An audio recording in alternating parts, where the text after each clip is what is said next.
a walk on the woo-woo side with me. My name is Michelle Douglas and I am on a mission to help you to step into your power so that you can create the life you desire.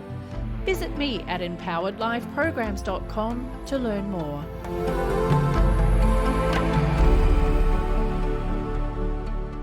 Hello, and happy Thriving Thursday. So Thursdays are podcast reviews and book review days, and today I'm going to be reviewing the 5 Love Languages. So this book, I actually read this book a long time ago, and it was when I was seeing someone and it wasn't going so well. And what I realized is that my tanks were empty. So the author, which is Gary Chapman, he talks about the 5 love languages, which are words of affirmation, quality time, gifts, acts of service, and physical touch. And we all are aligned with an element of each, but we're stronger in some more than others. And there's a bunch of online quizzes. There's an online quiz you can do that actually tells us what your love language is, so that you can, I guess, share with your partner about ways to improve your relationship, I guess. So because what actually happens is when we just say you're really strong on words of affirmation, so that's really just about receiving compliments or basically it's around compliments or positive language that's used towards you from your partner, that sort of thing. And they're constantly telling you nice things and, as I said, complimenting you. They might be just kind in their use of their language or their words, that sort of thing. Okay. And what can happen is, just say you're with someone who doesn't speak to you at all, or everything they say to you is negative, like you can't do anything right. No matter what they're saying, it's a criticism or a put down or something like that. And what actually happens is we've got this energetic tank, I guess, that the level drops every single time you receive another negative word or you don't receive any words of affirmation. That tank gets empty. And what happens when your tank is empty is that you begin to struggle to connect with your partner. And because you're basically so depleted that you just don't have anything to give back. And what you've got to also remember too is that you both have your own love language as well. So if they're the same love language, that's probably easier. But of course, life isn't always like that. And my husband, he loves the words of affirmation and the physical touch in particular, whereas he likes to do things for me. So he's an acts of service giving type man. So he's always doing stuff for me. He often buys me gifts. Now, the problem there is that I'm not all about the gifts, although I do like having things done for me. But he's also big on the words of affirmation, and I'm quite big on that as well. So he's constantly saying nice, lovey-dovey things to me, or not lovey-dovey. They're more complimentary things, I guess. But, he's a sweet man, and he always says really nice things to me. So he's never had a horrible word to say to me ever. So my tank, as far as words of affirmation are concerned, is pretty full. Quality time is a big one for some people. So it's one of my lower ones because I'm so happy doing my own thing a lot of the time. But if I needed a lot of quality time and Laurie was always off doing something, doing his own thing, my tank would be getting empty. But because it's not strong for me, that's fine. It works fine for me. Okay. So I'm not depleted in any way. So things like that. So, and acts of service will be like taking the bin out to the road, or getting your car fixed for you, or picking something up from the dry cleaner for you. Things like doing things for that person. Physical touch, it can be about, public displays of affection. It can be about just holding hands as you walk down the street. It could be back scratches at night, all that sort of thing. Gifts can be in the form of flowers, things, that sort of thing. Is that all of them? I think that's all of them. Acts of service, words of affirmation, quality time. Yeah, I think that's all of it.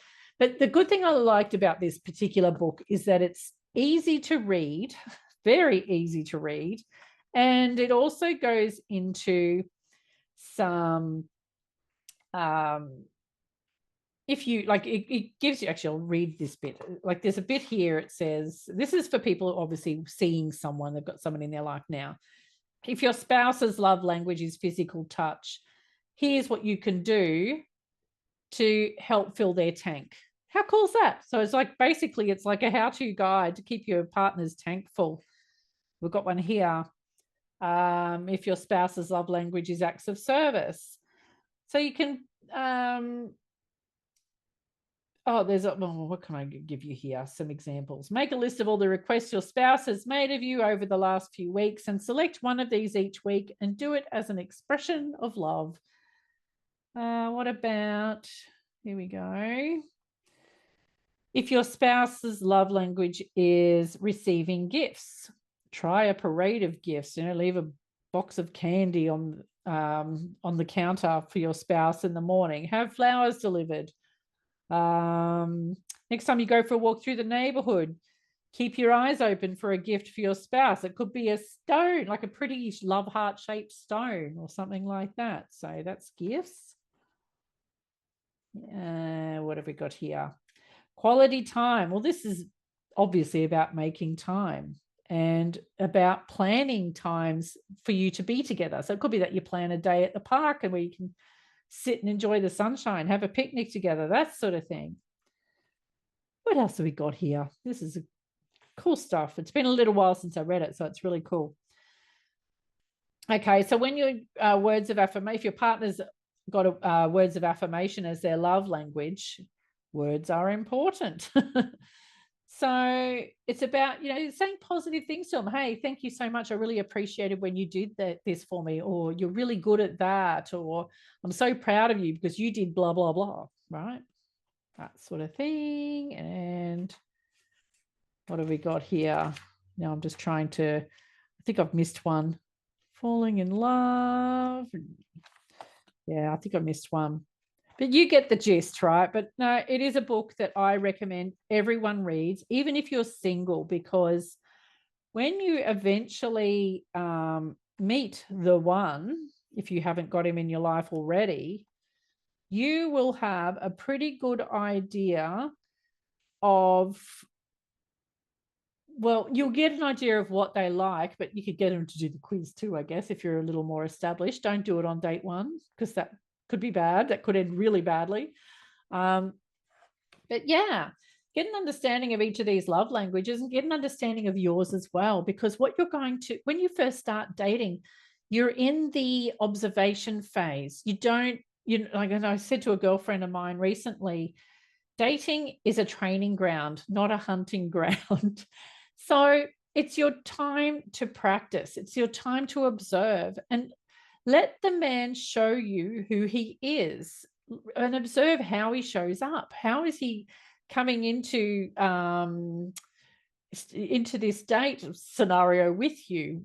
And what do you like? What don't you like about it? And observe what he's actually doing and saying and that sort of thing, and how that aligns with one of these languages, right?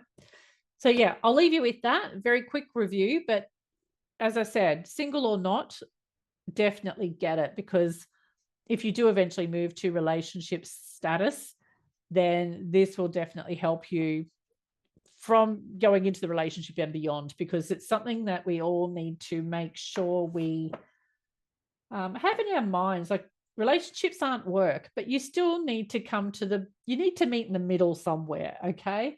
And it's about both of you stepping up and doing your best for each other and being the best version of you that you can be as well. Taking that relationship forward in a positive and lovely way. So I will leave you with that. If you have any questions, or you would like me to talk about a particular topic in future episodes, email me at michelle@empoweredlifeprograms.com, and or support at michelle@empoweredlifeprograms.com. Either one, it'll come to me. And I will see if I can add that to one of my episodes in the future to answer your questions. So I'll leave you with that, and we'll see you next week.